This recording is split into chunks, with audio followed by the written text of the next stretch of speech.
Bonjour et bonsoir. Ça dépend où vous êtes et où vous vous trouvez. Le vice-versa JCN vous souhaite une agréable et excellente journée. Ah, ah, ah.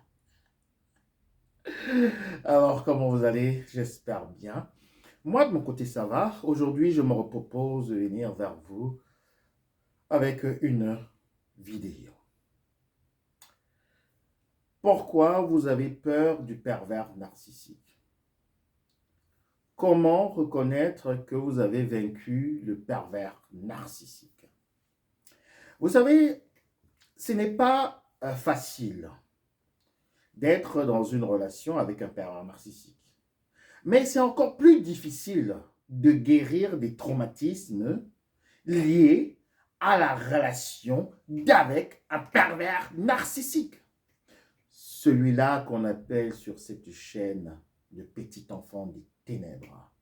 Le petit enfant des ténèbres, ce pervers narcissique, que ce soit le zombie, que ce soit la vipère ancienne, ou également un parent hyène, veut en fait vous brouiller les pistes de votre propre identité.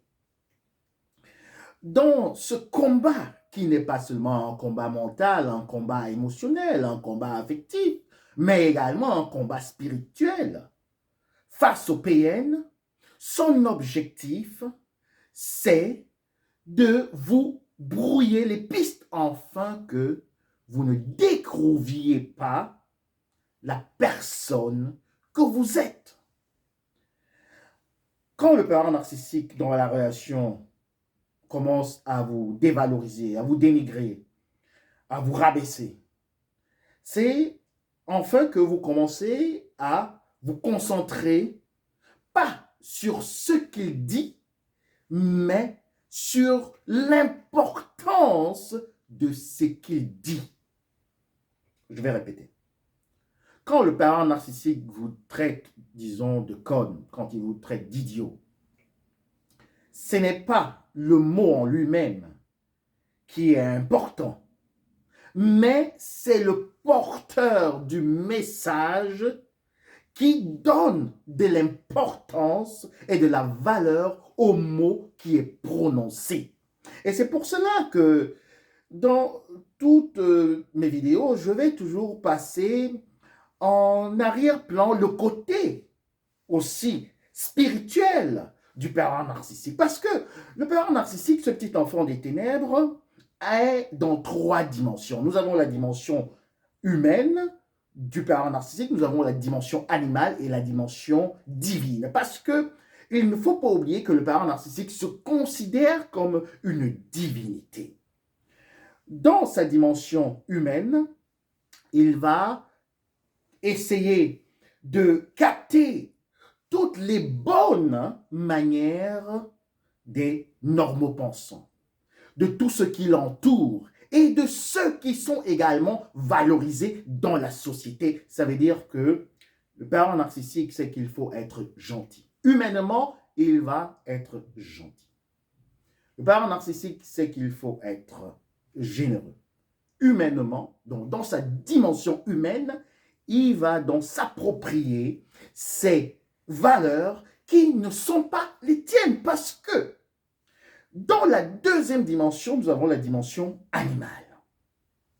Et le pervers narcissique va essayer donc de mettre maintenant en place un mécanisme pour faire peur à sa victime et lui envoyer des messages qui sont très codés.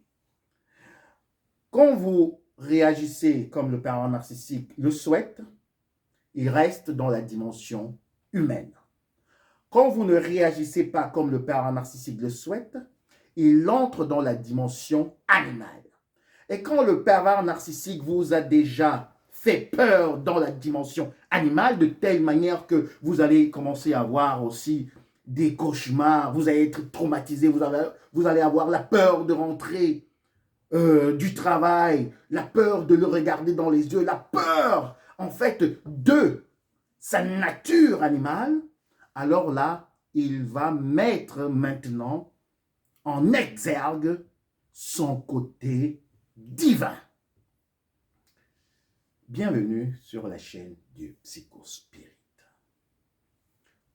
Pourquoi vous avez peur du pervers narcissique? Il est bien vrai, vous êtes séparés de cette relation avec cette Julienne, avec également ce Ludovic, avec ce petit enfant des ténèbres, mais jusqu'à présent, vous n'êtes pas encore remis de tout ce traumatisme. Il y a cela 5 ans, il y a cela 10 ans, vous avez quitté cette femme, vous avez quitté ce partenaire. Mais vous êtes toujours poursuivi, même dans les rêves. Vous avez toujours l'impression que vous voyez le pervers narcissique partout. Et c'est pour cela que plusieurs vont dire au vice-versa, mais écoutez monsieur, le pervers narcissique, moi je le vois partout. La voisine est pervers narcissique. Le facteur est pervers narcissique. Le boulanger est pervers narcissique. Oui, tout le monde est pervers narcissique. Moi j'ai peur. En fait, c'est maintenant que la dimension spirituelle et divine du pervers narcissique commence à prendre effet dans votre vie. Quand vous commencez à voir le pervers narcissique partout, il vous démontre à suffisance qu'il est omniprésent. Et c'est ça, la capacité du divin, d'être partout et nulle part ailleurs, d'être présent. Mais en fait, tous les gens que vous considérez comme des pervers narcissiques ne sont pas automatiquement des pervers narcissiques.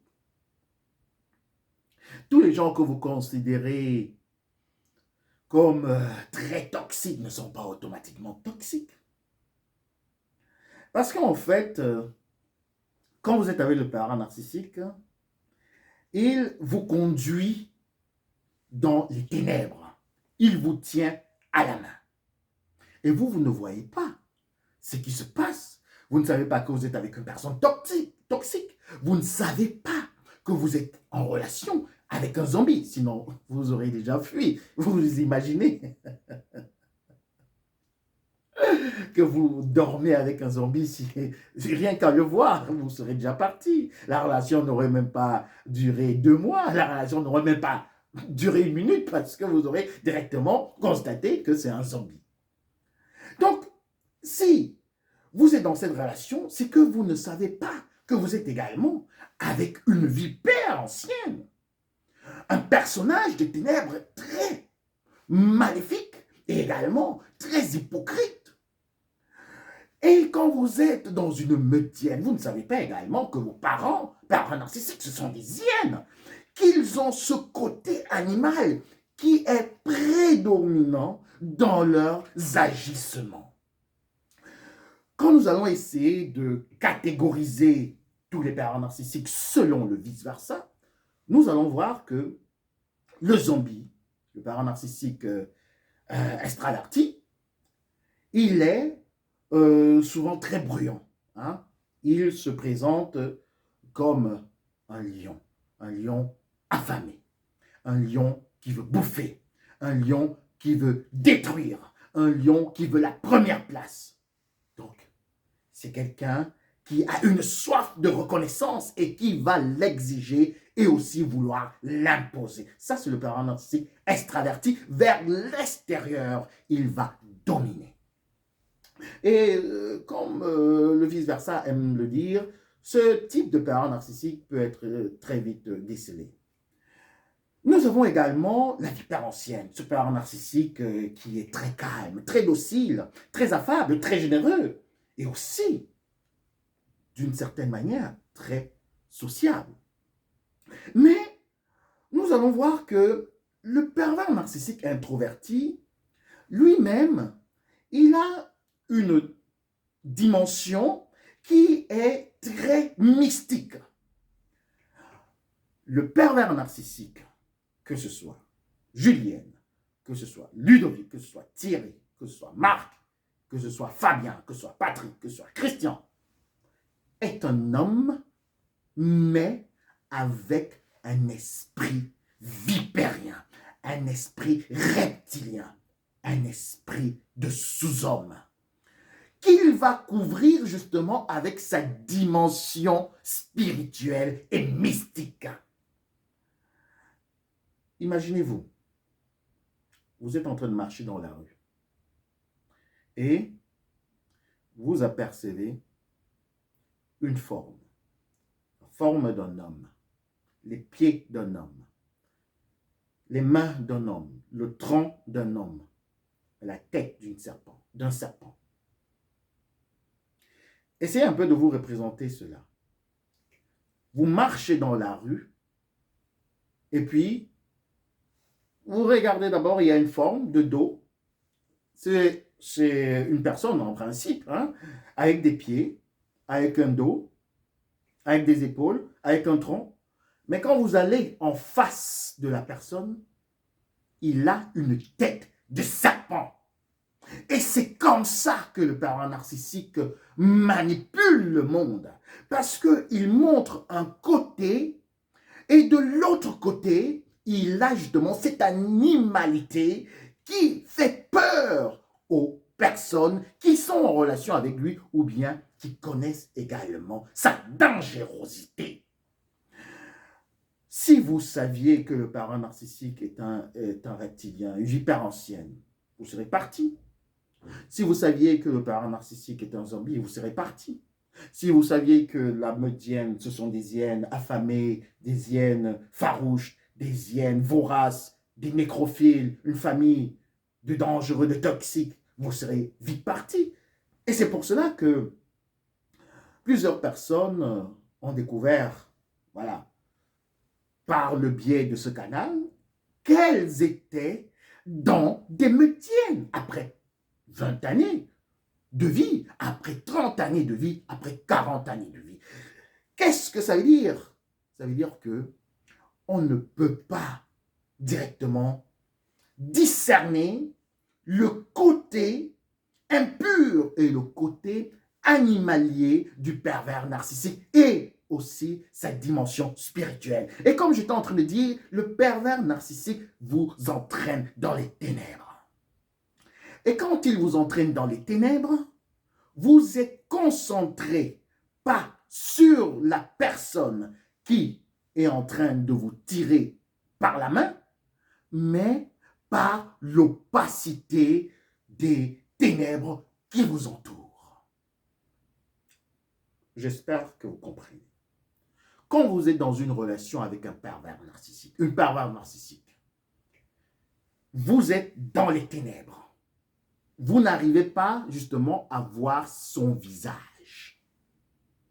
Parce que si vous étiez dans la lumière, vous allez découvrir son visage. Comme je venais justement de faire allusion à cette personne qui vous tourne le dos, vous voyez justement la face derrière, postérieure d'un humain, mais la face justement du pervers narcissique est celle d'un serpent. Donc, si vous étiez dans la clarté, dans la connaissance, dans la lumière, vous aurez déjà découvert que vous êtes avec un esprit des ténèbres qui est en train de vous tirer. Et comme je disais, vous êtes concentré par l'opacité des ténèbres qui vous entourent. Il n'y a pas de lumière devant. Il n'y a pas de lumière derrière. Et qu'est-ce qui vous trône dans l'esprit? C'est juste de quitter cet endroit. Mais comment trouver donc la bonne direction? Et c'est là alors tout le problème. C'est là tout le problème quand on est en relation avec un pervers narcissique. Si on va à droite, de toute manière, c'est les ténèbres. À gauche, c'est les ténèbres. Comment pouvoir s'en sortir pour retrouver son identité, pour savoir qui on est? Parce qu'en fait, tant que vous êtes dans cette ignorance des trois dimensions, je vous dis bien, des trois dimensions du pervers narcissique, la dimension humaine, la dimension animalière et la dimension divine du pervers narcissique, vous allez toujours avoir peur du pervers narcissique parce que il vous fait peur avec sa dimension qui est animalière. Sa dimension animale vous fait peur. Vous avez peur de sortir de la relation. Vous avez même peur de le lâcher, étant déjà dans les ténèbres. Vous avez peur de quitter cette relation, d'abandonner ce Marc, d'abandonner cette Justine. Vous avez peur parce que vous ne savez même pas ce qui vous attend devant, parce que vous êtes justement dans cette opacité des ténèbres dans lesquelles le père narcissique vous a entraîné. Qu'est-ce qu'il faut donc faire? Qu'est-ce qu'il faut donc faire? Vous vous dites, si vous allez à gauche, alors peut-être le parent narcissique il peut vous rattraper, parce que de toute manière, vous ne savez pas si là-bas il y a la lumière. Si vous allez à droite, le parent narcissique pourra aussi vous rattraper, parce que vous ne savez pas, et vous restez indécis. Alors, ce qu'il faut faire, c'est de se décider et d'emprunter un chemin. Et ne pas se retourner. Parce que plusieurs personnes vont demander au vice-versa, écoute, mon cher vice-versa, tu sais, si j'abandonne cette femme, voilà, je ne vais plus voir mes enfants. Si j'abandonne cet homme, tu sais, vice-versa, je vais perdre ceci, je vais perdre cela. Ça veut dire que vous ne pouvez pas encore vous engager. Quand on quitte le parent narcissique, on quitte le passé, on quitte les ténèbres et on court vers la lumière et on s'y met. On n'est pas sûr qu'on aura la lumière, mais on commence déjà à faire quelque chose. C'est pour cela que je vous dis de sortir de cette ineptie, de ce fatalisme qui vous sévit, qui vous torture, qui vous paralyse, de vous dire que non, vous ne pouvez pas abandonner un pervers narcissique. Si vous pouvez abandonner un pervers narcissique, n'ayez pas la peur du lendemain, parce que le lendemain aura soin de lui-même. Et ce lendemain est justement la porte qui va vous amener dans la lumière, afin que vous puissiez plus tard tourner votre regard et voir justement le visage de cette vipère ancienne, le visage de ce zombie, le visage de ces médiennes, seulement quand vous êtes déjà dans la lumière. Et quand vous êtes dans la lumière, vous connaissez maintenant votre identité, parce que le parent narcissique ne peut que vous influencer, que ce soit humainement, que ce soit d'une manière animale, que ce soit divinement, spirituellement, que quand vous ne connaissez pas encore votre identité. Et en plus, quand vous ne connaissez pas encore votre mission sur cette terre. Le parent narcissique va toujours jouer sur cette ignorance, sur cette faille, pour vous traumatiser, pour vous faire peur de tout le monde, pour vous faire avoir peur du futur, pour vous faire avoir peur de vous-même, pour vous faire avoir peur des challenges qui vous attendent, pour vous faire avoir peur même d'une personne qui n'est pas automatiquement toxique. Mais vous allez avoir peur de tout le monde. Vous avez peur des enfants, vous avez peur des aînés, vous avez peur des adolescents, vous avez peur de tout le monde parce que vous pensez que tout le monde est toxique. Non, tout le monde n'est pas toxique. C'est le pervers narcissique qui vous domine par son esprit et vous a fait porter justement des lunettes de soleil. Vous avez des lunettes de soleil. Et c'est pour cela que, pour vous, la réalité est floue. C'est pour cela que vous n'avez pas de discernement. Enlevez ces lunettes de soleil que le pervers narcissique vous a fait porter pour entrer dans la plénitude de la lumière, pour avoir cet esprit de discernement qui est manifeste par le petit enfant intérieur qui lui-même est guéri et qui maintenant va vous tenir à la main pour vous faire entrer dans la plénitude des enfants de lumière. ce n'est que votre petit enfant de lumière, guidé par la divinité, qui peut vous montrer qui vous êtes. Et vous avez besoin de ça. Vous avez besoin de reconnaître votre identité et aussi ce que vous êtes venu faire sur cette terre. Et là, je vous dis, vous n'allez même plus penser aux parents narcissiques parce que vous serez maintenant fort. À très bientôt. Bisous.